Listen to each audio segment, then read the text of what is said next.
Let me show y'all something, right? Because I don't think y'all be understanding what I be like. Listen to the conversations coming from 50-year-old black men. I use celebrity gossip to lure you niggas in. These niggas, well, let me let Maino speak for itself. Because there's a method to my madness, my nigga. Sometimes I get into a mode with a nigga and I whisper to the nigga and say, tonight I want to see you use that gun. You whisper that? The fuck is... Can we get a timeout? We need a commercial break. We need a commercial break. That's the craziest. That's one of the craziest ones I've ever heard in my life. Gun is a pause. 30-second commercial break. I want to see you use that gun tonight. It's commercial break worthy. So he went and he sat around his house and he thought to himself, what could I say to shake up the internet?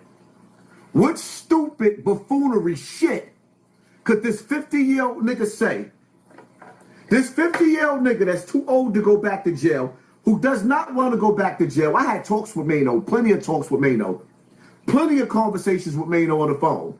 He doesn't even talk about the penitentiary because he's so above that and he grew. But he wants his legal driver to shoot somebody tonight.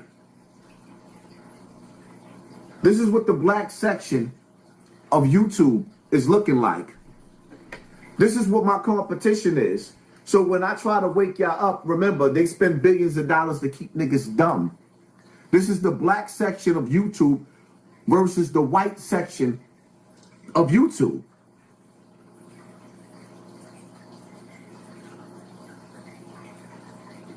While I'm sitting up here and I'm fighting to give y'all knowledge and information, this is the black section of YouTube. Nobody listen to New York rappers but New York rappers. That's why them niggas ain't in the charts like us down here. That's why Atlanta and the South been ruling for what, the last 20, 30 years? Well, New Yorkers feel if you don't know who Max B is, you're uncultured. Do you agree with that? Most people are uncultured. We don't eat pizza that they eat. We don't go to the bodegas. We don't know battle rap, so we're very uncultured compared to New York. Don't nobody, like Pimp C say, we don't play that bullshit down here. Actually, we don't play that bullshit down here, nigga. Put y'all records on one side of a store, put our records on another side of a store, and see who sell the most, nigga. Don't nobody listen to that bullshit, nigga. Nobody listen to New York rappers but New York rappers. That's why them niggas ain't in the charts like us down here. That's why Atlanta and the South been ruling for what, the last 20, 30 years? Cause we're uncultured, nigga. We got a southern culture that we embrace. And Timberland ain't part of it. Being cold in the snow with fur around our heads, that ain't our culture, my nigga. We play outside at Christmas time and shout.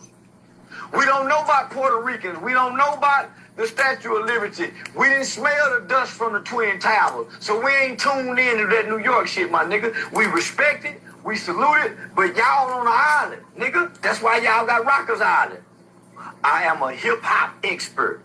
His music have never been played outside of New York. We don't know who Max B is. Don't know who he is, what he home for. Don't know what he was in prison for. Nigga, we from the South. If you don't know him, why you talking about him? But yet and still, I'm not even, if you want to see my response to that, you got to go to that video because I'm only just trying to make a point. I'm trying to show you the black section of YouTube versus the white section of YouTube. Can you hear the difference already? Nigeria and Venezuela, countries on different continents, but yet we're about to get involved heavily in both. Let's talk about it. Nigeria is Africa's largest oil producer, and now the U.S. is threatening military action over religious violence. But at the exact same time, Nigeria is beginning to explore different oil deals with different partners without using USD, the United States dollar. Connect the dots. Oil nation plus currency changes and shifts equal pressure. Now let's look at Venezuela. Trump recently said that the airspace should be closed. That is a massive escalation. It's being framed as protecting national security, but again, Venezuela is one of the world's largest producers of oil. And who do they sell their oil to? China, Russia, Iran, not our allies. And when you throw in everything right now that's going on in the Caribbean Sea and closing down the airspace, it's likely strikes are going to start very soon. Now, what do these two countries have in common? For one, the oil. Duh, we know that. Nigeria is reconsidering the dollar dependency, which is going to drop the value of the dollar. Venezuela has stopped using the dollar years ago already, but has strong ties to BRICS and BRICS nations. So both countries have major oil reserves. Both countries have growing relationships with BRICS and or BRICS members. Not to mention the president of Venezuela was voted out years ago and refused to step down. I don't even know how that happens. And a lot of people in Venezuela are for what's going on because they want to get rid of the dictator. A lot of people in Nigeria is a poor country and it should not be due to their oil reserves. Due to the massive amounts of government corruption, a lot of the people there see it too. So now both countries are labeled dangerous, unstable, and in need of intervention. Sounds like they need some freedom. The real issue though is the dollar. USD. The petrodollar is America's backbone. Oil prices in USD equals global dominance. So what happens if countries start using currencies other than the USD? The dollar weakens, the United States control weakens, and the power shift globally turns to BRICS nations, China and Russia. So it's rarely ever about saving Christians, stopping terrorism. The narrative may change, but the motive never will. So when oil moves, currency moves. When currencies move, empires begin to panic. As always, follow the money. What are your thoughts on this? Love you, bye. See the difference in the conversations? There are people to wake you up, educate you, put you on high alert. And then there's people that'll dumb you down and keep you stupid.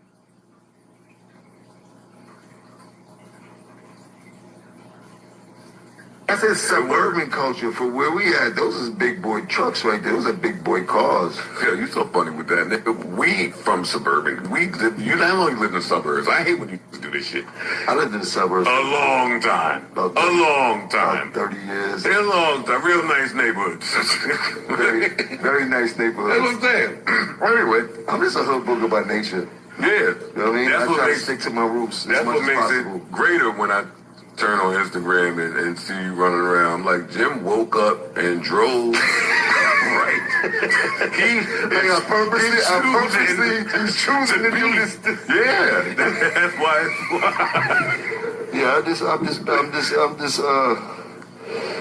And Yeah, he woke up and purposely drove to the ghetto, somewhere that he refuses to live. But he must keep his feet planted in the grounds in the ghetto. Why? What agency you working for? You see the difference between the conversations? It's a no-brainer.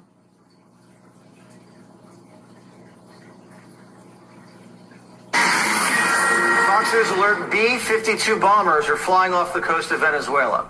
Trump's not bluffing. Right now, more than 10,000 U.S. soldiers are built up in the Caribbean, on ships in Puerto Rico, locked and loaded. Special operations helicopters were just seen flying 90 miles from Venezuela's coast. The chopper units used by Delta Force, Navy SEALs, and the Green Berets. The Black Ops were spotted off the coast of Trinidad. They're very important for search and rescue missions. Also spotted Little Birds. They're smaller but faster, designed for quick insertion of special operators behind enemy lines. The Ghost was also confirmed to be in the Caribbean. That's the nickname for MV Ocean Trader. It's the kind of ship that doesn't want to be found. It's designed for black ops and special missions because it's dark and blends in with cargo. There's more. 10% of the U.S. naval power is now in the region. It's a major shift. There's subs, several destroyers, and F-35 fighters in Puerto Rico. That's on top of all the coke boats getting smoked to pieces by the week. Kilos of cocaine are washing ashore. Don't tell Hunter. Dozens of bad hombres becoming shark bait. It's got Maduro's attention. He's the dictator of the narco state, a very bad hombre, and we just doubled the bounty on his head. It's now 50 mil. According to the New York Times, Maduro offered us a dominant stake in Venezuela's oil, gold, and mineral wealth and promised to cut ties with Russia and China. And Trump and Rubio said no. That tells me the gunboat diplomacy is going to end up with no Maduro and a Venezuela aligned with us, not Putin or Xi. American action in Latin America hasn't always ended well. Look at the Bay of Pigs. Other times, it's a piece of cake. It's our backyard, and Trump's just reestablishing the Monroe Doctrine, a.k.a. the Dunroe Doctrine. Hopefully a Venezuelan general does the right thing and collects the $50 million bounty. No one wants a messy conflict in South America. Maduro controls drug traffickers who are pretty strapped. They have military-grade weapons, and Biden let hundreds of thousands of Venezuelans into the country. They could be activated. But if Trump can pull this off and kick China and Russia out of Venezuela, after what he did with the Iranians, it'll give him a lot of power to deter Russia and Ukraine and China and Taiwan. See the difference between the black conversations and the white conversations?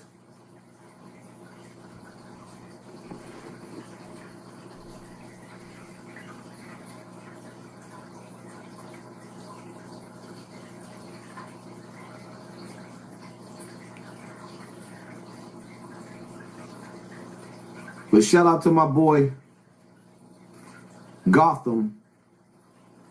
I like what he's doing out there. A lot of similarities to what I'm doing. And he always trying to wake people up and have a decent conversation. Look, peep this, right? Why when you talk to black people, when you talk about the destruction of the community and the black people, how much we hate each other, the shit we do to each other, the first thing they're going to do is direct you back to slavery. Yo, it's the slavery. They taught us to hate each other. The Willie Lynch, and they whooped us and made us submit and turned us against each other. And you be listening, you be like, all right. But then when you think about it, you like, how is that? If in 1865 we got out of slavery and black people was together when we got out, from 1870 to 1900, that was the Black 400. The Black 400, we super wealthy, black people. Right after that, 1906 is Black Wall Street, Greenwood. That was built all the way to 1921, they bombed it. Guess what? 2 years later, it was up, back, rebuilt, flourishing. Same old shit. It lasted all the way to integration, right? But even rewind, 1930s, the Great Depression. Guess who bailed Cadillac out when they was going bankrupt? Black people. We was wealthy. Black doctors, black lawyers, black whatever. We was buying cars through white people because they wouldn't sell to us. We was giving them extra money, and then when they was about to go bankrupt, they figured out all the cars that was being bought was really black people. No, we got to sell to them directly. And guess what? We got them out of their bankruptcy. We was wealthy. Now, fast forward. Black Wall Street lasted all the way to integration, 1965. Now, this is where I think the change came in at. When the drugs, when they started letting us out from Vietnam, from 1965, 1977, it was really over. But look at the numbers, just in New York. Like, look, 1965, you see the murder rate? Now look all the way to 1977. You see the jump? Now go all the way down to 1985. That's when crack hit New York. Not 83 hit LA. Look at the murder rate. And then from there on, look how that shit keep going up. But look before, like when the drugs, when the heroin and all that, before it really hit, it wasn't that. So was it the drugs that made us hate each other? The greed, all of the shit that came? Because it couldn't have possibly been slavery. Because we was sticking together all the way after slavery. We still loved each other. We still had love for each other. But something changed between 1950, 60s, all the way, and I believe it's the drugs. Coming from Nam, heroin, and then it led to the crack epidemic, and from there we was fucked ever since. I don't think it was the slavery. Ghetto gospel. was a mixture of a lot of things. And one of the things that helped to break us was the fact that we started being in competition with each other. Instead of us working towards a black Wall Street, what happened was, I told you about the days of slavery, where you had the house Negro and you had the field Negro. So now, when you got sports, music industry, actors, the doctors and the dentists used to live in the same neighborhood as us. So the elite got smart and they decided, nah, we can't have the elevated amongst the peasants. We have to separate them. So they separate our scholars, our sportsmen, anybody that was somebody was recruited through their fraternal orders or through their dollar bills. So now they put us in different classes. Once they put us in classes, it did the same thing as religion did, divide and conquer. Once they removed the elevated or the successful away from us, because remember, there was a time when Muhammad Ali, remember when Mike Tyson said to Mayweather, you will never be the people's champ because you can't walk the community the way Ali did? That's what they did. They removed their puppets from us. Because successful people used to live amongst us. Now the successful people get the hell out of Dodge because our communities became uncontrollable, on top of the fact that they pay them a salary to fit a better living. And ain't nobody that could afford a better living going to choose to live in the projects. Can I get an amen? Who the hell in their right mind going to choose to live in the projects in a tenement building with a fire escape for the rest of their life? Forever? Forever, ever? Forever, ever? Not me. I don't want to go outside where there's being crack sold in the hallway. In the 1970s, they decided to make the black man economically irrelevant to the black woman. So in the 70s, that's when they went into the high schools of Cleveland, the high schools of Cincinnati, the high schools of Columbus, and they took out all the industrial building trades. That's why in black America today, there might only be 1 or 2 high schools where you can still learn how to be a plumber, a carpenter, a roofer, a welder, an electrician. 75 years ago, everybody graduated from high school with a skill. Our grandparents lived without a college degree better than we do now, because they had the skills that can pay the bills. In order to bankrupt the Black Power movement, they removed the skills training out the high school. They also removed the industries, the factories out the black communities and turned them into prisons. So the black man became economically irrelevant to the black woman. Then they infused the welfare programs in. The welfare programs was not to help black women and children. It was to help the black woman forget about the black man. 1980s, they dropped the crack off. So now black men suffering from not being able to provide, you can smoke the crack or you can sell the crack. They don't care. Either way, you're going to jail. That gave birth to Bill Clinton's 1994 crime bill, Democrat, who locked up more black people than any Republican president you can name. Then that lead us to the year 2000, George W. Bush, he drops off the FBI bomb, faith-based initiative. He started allowing black churches to qualify for federal money. And since the black churches started qualifying for federal money, a lot of black churches have retreated from the front line of civil rights struggle. That's why when you go to most black cities, it's hard to find a church that's at the forefront of fighting against miseducation, mass incarceration, police extermination, gentrification, and economic apartheid, because they're getting paid to stay out of it.